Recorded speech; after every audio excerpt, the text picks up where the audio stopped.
Hello, this video talks about fascism and protest violence. It may touch on issues like racism, sexism, homophobia, and Alex Jones lifting weights and grunting. If that's not your thing, please find a different video to watch. Let's go.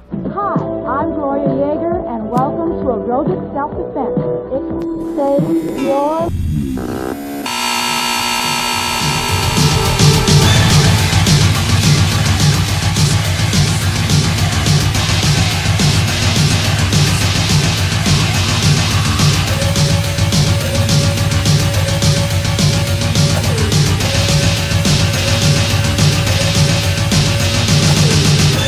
So tell me, what's your big plan for pushing back against the far right? My next video will talk about several specific, effective ways to push back against the fascist creep without throwing a single punch. Give me 2 weeks. Well, maybe 3. Hi, it's been 3 weeks because time is a meaningless construct and has no objective reality. Or, alternately, time does exist and I'm bad at it. Anyway, here I am. Let's do this. One reason this video took so much time is that it got really long, so I'm breaking it up into 4 parts, which I'll release over the next 4 weeks. It's like the 12 Days of Christmas, but only 4, and weeks instead of days, and it's in January, and we're talking about fascism. In my last video, I talked about why black bloc tactics often backfire and end up giving the far right more credibility and a bigger platform. But standing by and allowing the far right to gather unopposed isn't usually a good idea either.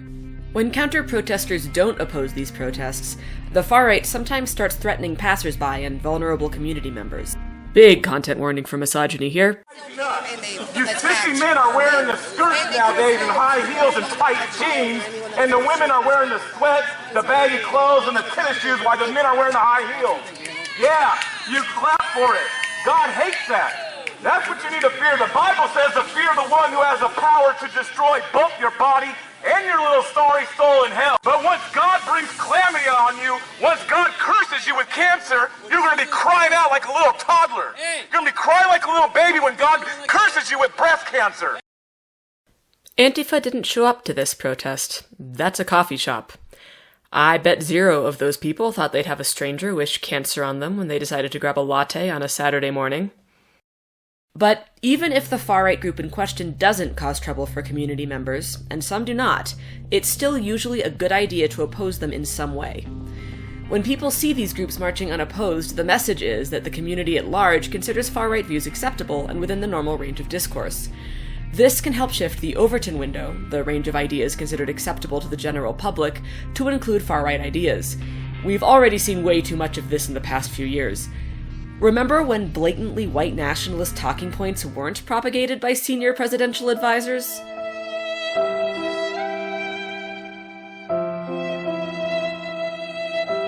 At their best, counter-protests can help slow or halt this rightward push. This is very important work. The more ideas that fall into the category of some people are subhuman become socially acceptable, the more violent and dangerous that society becomes. For the supposedly subhuman minorities most of all, but for everyone else as well. We have a duty to push back against that trend. But we need to do it smart.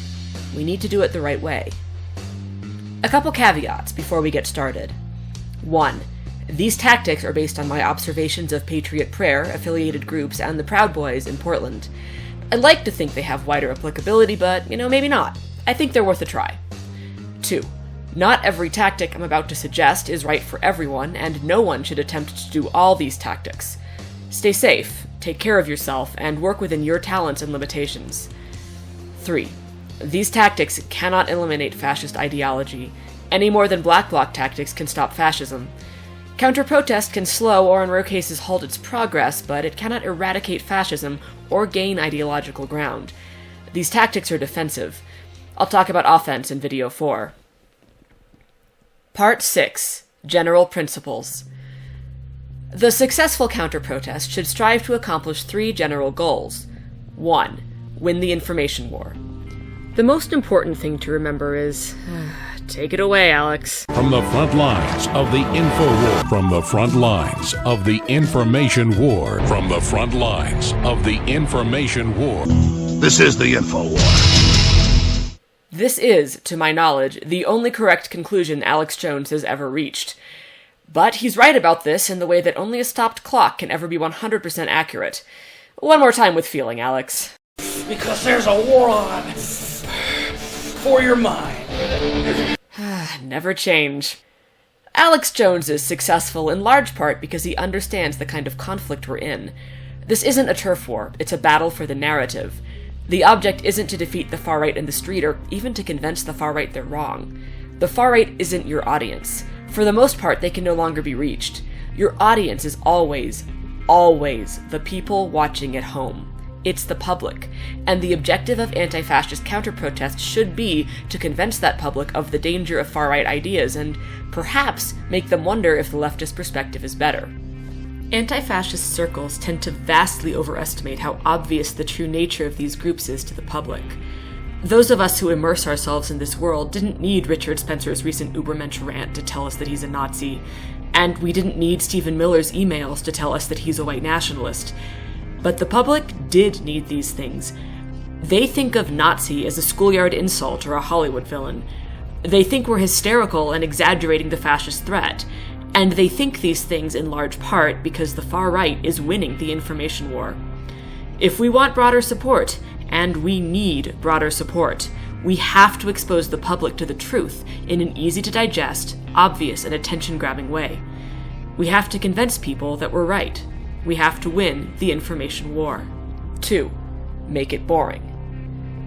For far-right protests to achieve success, people have to show up. For people to show up, the protests have to be interesting and fun.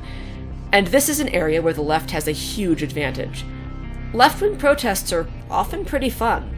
There are usually cool chants, clever signs, music, dancing, interesting speakers, neat costumes, and so on. I have attended a lot of right-wing protests for reasons I'll talk about in some other video, and trust me, they're not nearly as fun.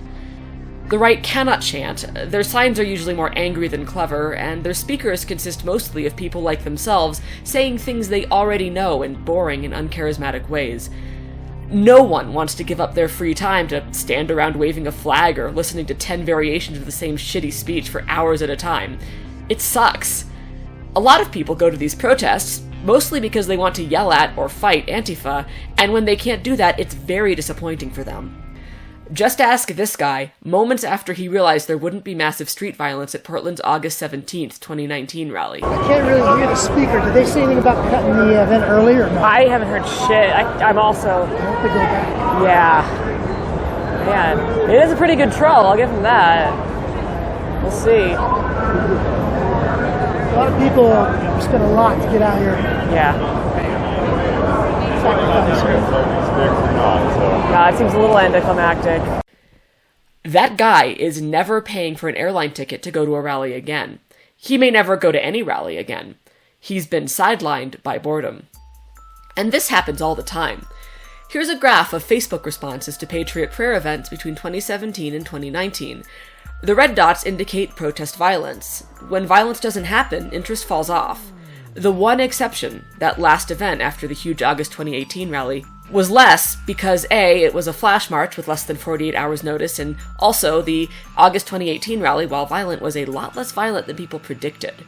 When protests get boring, people lose interest. Sometimes the best way to make a rally boring is not to counter-protest at all. Usually, though, the downsides we talked about earlier make this a poor solution. To compensate for the fact that their mere presence makes these events more appealing, counter-protesters need to do their best to make these events unpleasant. Antifa already knows this, but sometimes they confuse unpleasant with violence. As evidenced by the above, a lot of far-right protesters don't find violence unpleasant at all. Brawlers like to fight, and professional victims like to feel endangered, but no one likes to be bored. So make it boring. 3. Protect the community. This one is well accepted within anti-fascist circles already, and often the primary reason for planned counter-protests. I'm adding other concerns into the mix here, but this one still stands. We need to protect our community, and sometimes that means throwing down. Sometimes, though, it means not throwing down, because riots endanger the community too, and the far right tends to return to spots where violence occurred previously. Most of the time, community defense means standing back and remaining vigilant, lest a far-right protester pose a direct and immediate threat to a bystander or a fellow counter-protester, then acting quickly should that threat materialize. Whatever shape it takes, protecting the community is important. You may have noticed that these three considerations have a high potential to be at odds with each other. The members of Antifa who milkshaked and beat up Andy Ngo wanted to protect their community from doxing and misleading coverage. But that decision hurt the information war, and it certainly didn't make protests boring. Like I said in my last video, I think it was a bad call for a variety of reasons, but the point is it's one of 1,000 examples of a time when a counter-protester will need to choose which one of these three imperatives to privilege over the other. I've ranked these three considerations in what I consider their order of tactical importance. If the threat to community is not immediate and catastrophic, boredom and information take precedence. If there's a chance to advance the information war, boredom takes a back seat. This ordering does not mean I think community defense is unimportant. On the contrary, I think this tactical order is the best way to provide long-term protection to our immediate communities, the national community, and the global community, all of which will suffer immensely should far-right ideas take hold. Alright, groundwork complete. In my next video, we'll get specific.